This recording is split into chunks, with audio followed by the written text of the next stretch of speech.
Pauwi na pala kami dito mga gar. Yan, nabibay namin itong kabahan ng MacArthur. May nakaharang na container, paliko.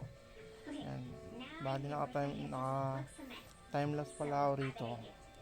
Kasi trip ko lang mag-short vlog.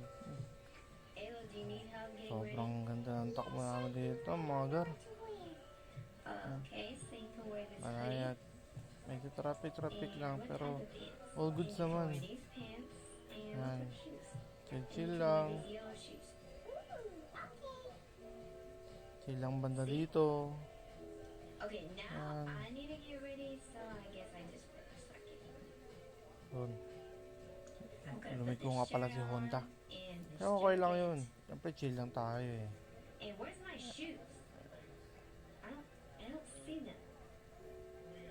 Yan. Chill lang. Bibilis ng mga sakyan, di ba? Oh, yan. Tanga-tanga ako dyan eh kasi sumingit pa ako sa gilid eh.